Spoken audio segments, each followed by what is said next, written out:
Look around you. You haven't been watching the dark corners of the world. Maybe living in a palace has made you soft. Your Majesty, we have an unexpected visitor.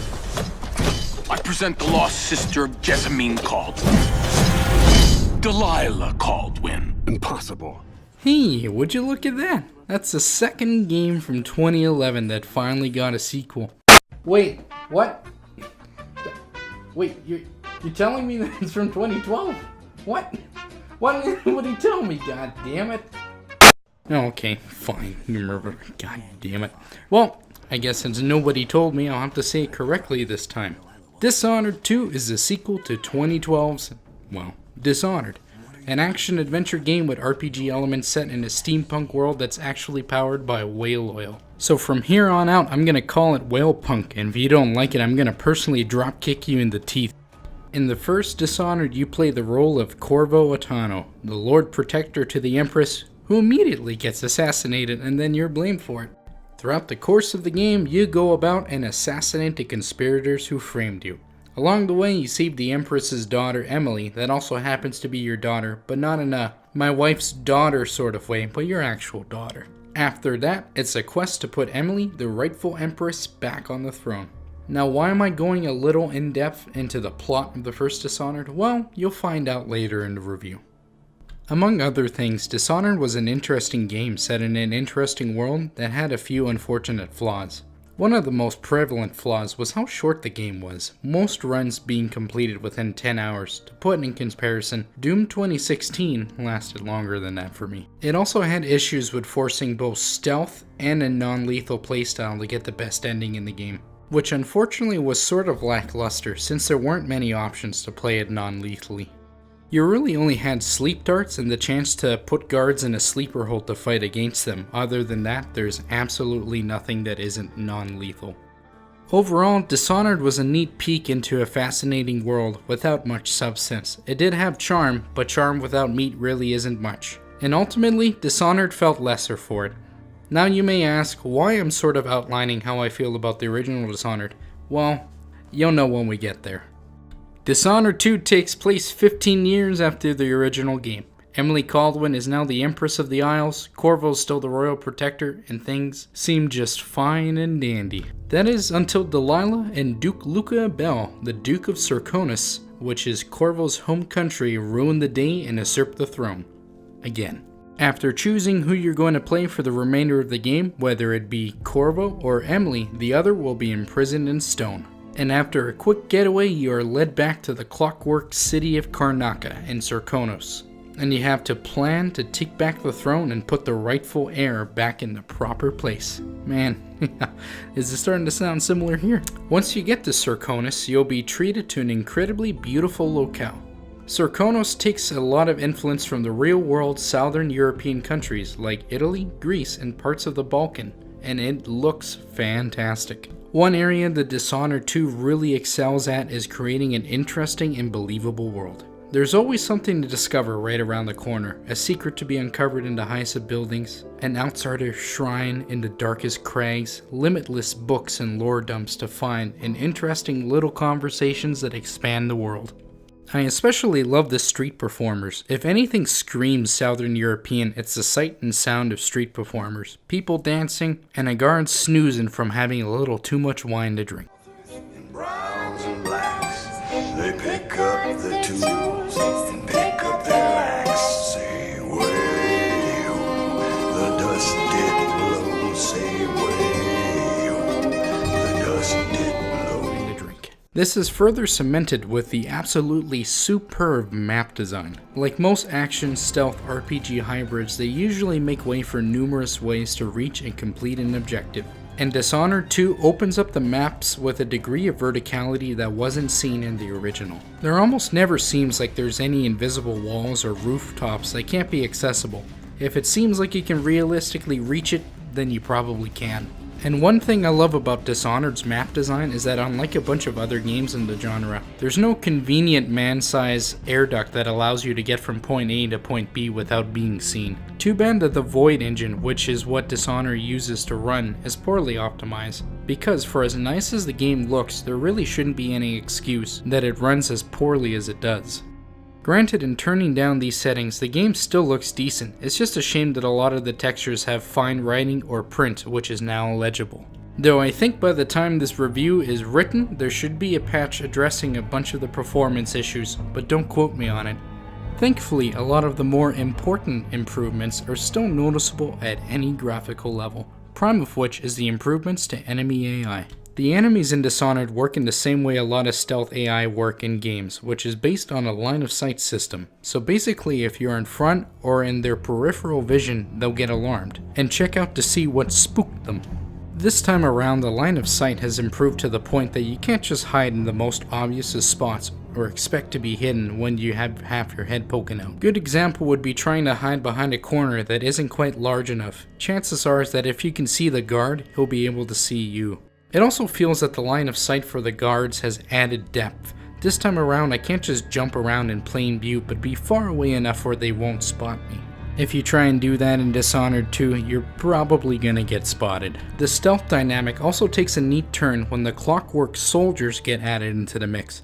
They have cameras in the front and the back of their heads. So unlike normal enemies, you have to carefully plan and make sure that when you scurry about that the side of the clockwork automaton is the only part that you see. Unfortunately, you don't see the clockwork soldier in too many missions, only really in the clockwork mansion, well, duh, and the Duke's Palace. And that leaves me into one of the gripes with Dishonored 2 that I have, is that while there might be variation with the way you fight enemies, there really isn't any apart from the clockwork soldier that changes the way you play the stealth aspect of the game.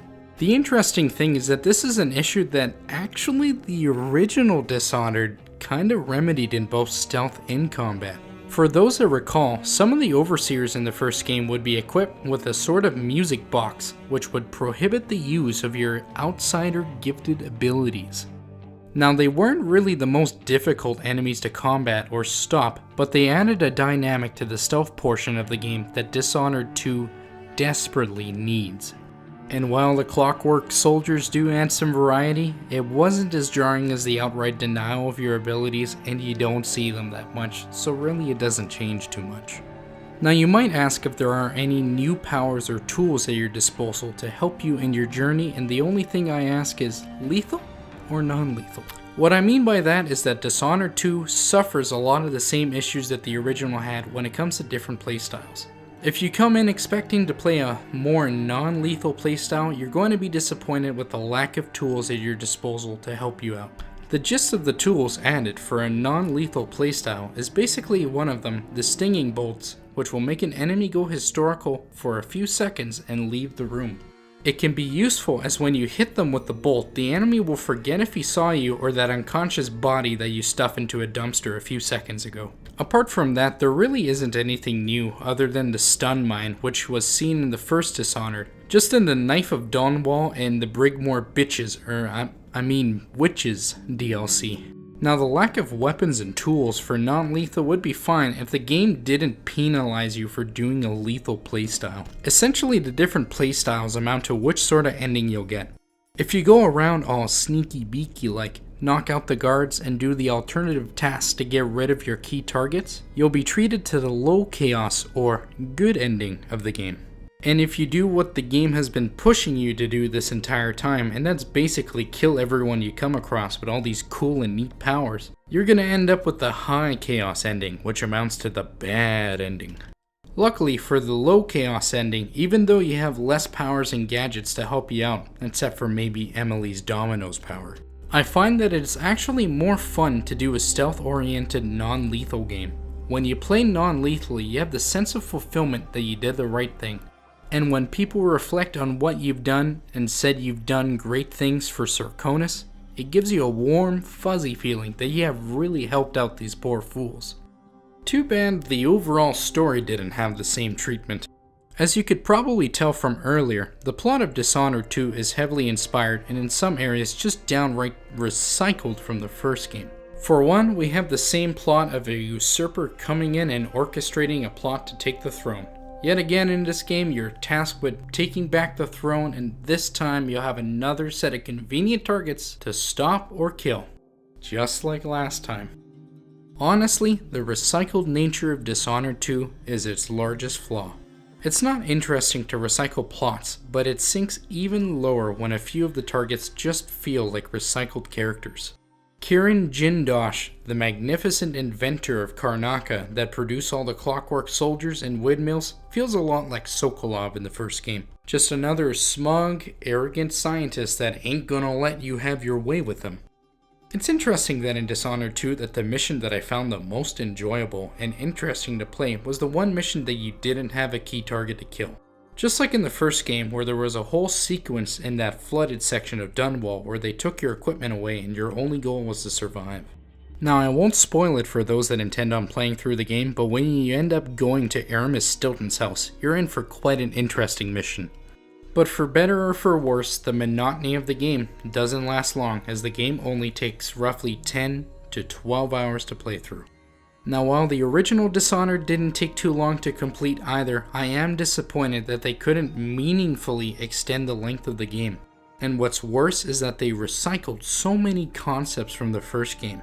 And for those that might say that I'm giving the game a hard time, my playthrough of Doom 2016 took about 13 hours to complete, and it felt wholly fresh the entire time.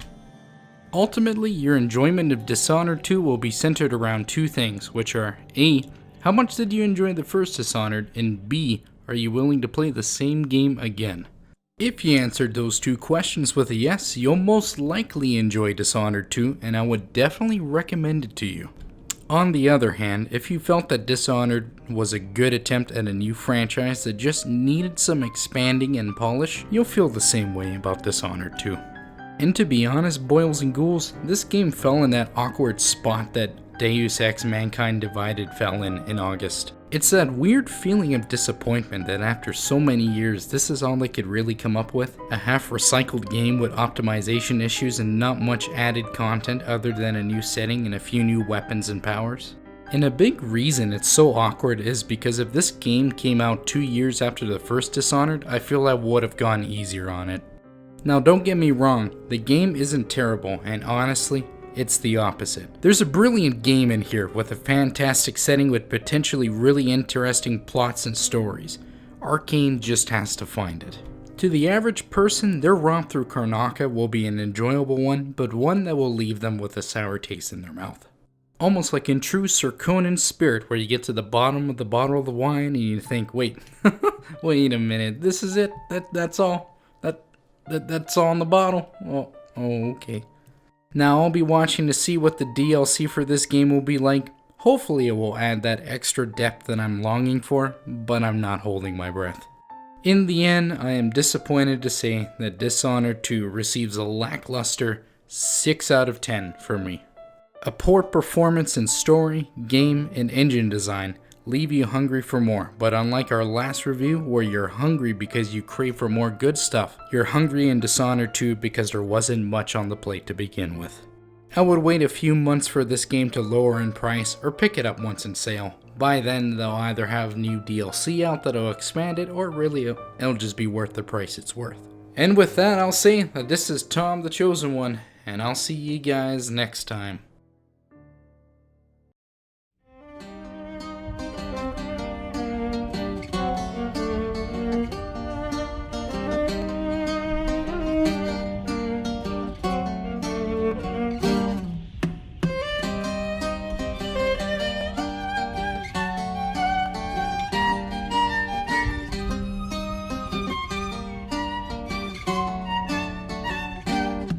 On the sands of sweet Serkonos did we bathe in the sun, sharing grapes from Pulero when you were the only one.